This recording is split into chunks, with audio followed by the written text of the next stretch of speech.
আজই ডাউনলোড করুন আর এনজয় করুন আপনার পছন্দের শো।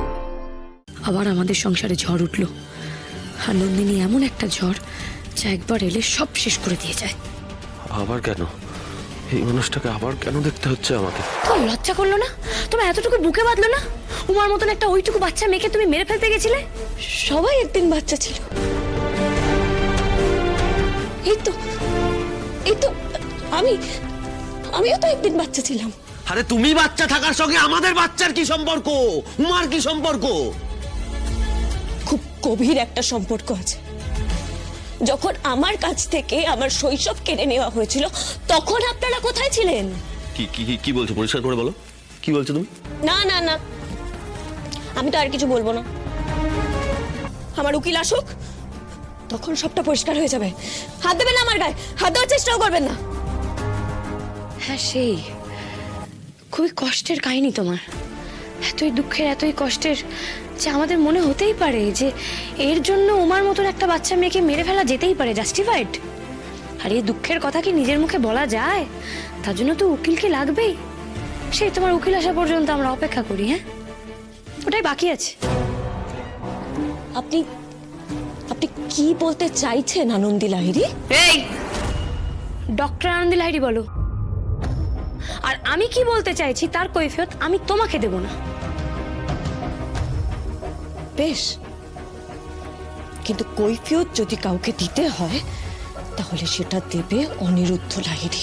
ঘুরে ফিরে সেই এক কথা বলছো তুমি কেন? বলো তো, কি ব্যাপারটা কি তোমার? তোমাদের মতো খারাপ মানুষদের সাথে কথা বলার বিন্দু মাত্র ইচ্ছে আমার নেই। আমার মাকে এনে যদি আমি এখানে দাঁড় করিয়ে দিতে পারতাম না, তাহলে সবটা দিনের আলোর মতো একেবারে পরিষ্কার হয়ে যেত। আর তখন লাহিড়ী বাড়ির প্রত্যেকটা ইট কেঁপে যেত। এই শোনো, তোমার মতো একটা ক্রিমিনাল আমাদের ভয় দেখাবে আর আমরা তাতে করে ভয় পেয়ে যাবো, এটা তুমি ভাবছো, তাই তো?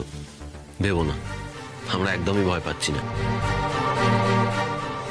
প্রয়োজন পড়লে তোমার মা কোথায় আছেন বলো, আমরা তোমার মাকে এখানে ডেকে আনছি, তার মুখ থেকেই সমস্ত কথা শুনবো।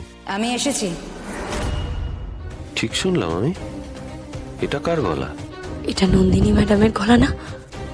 সেই কালবৈশাখীর ঝড় আবার আমাদের জীবনে ফিরে এলো।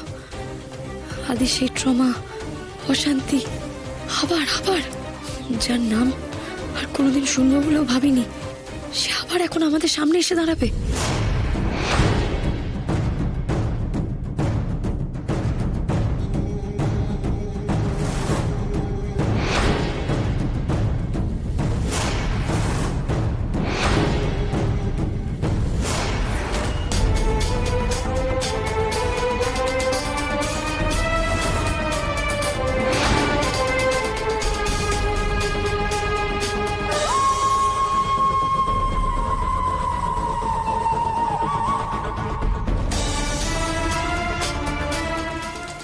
আমি দময়ন্তীর মা, নন্দিনী।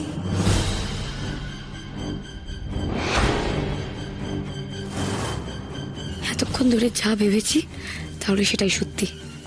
আবার আমাদের সংসারে ঝড় উঠলো, আর নন্দিনী এমন একটা ঝড় যা একবার এলে সব শেষ করে দিয়ে যায়। আবার কেন? এই মানুষটাকে আবার কেন দেখতে হচ্ছে আমাকে?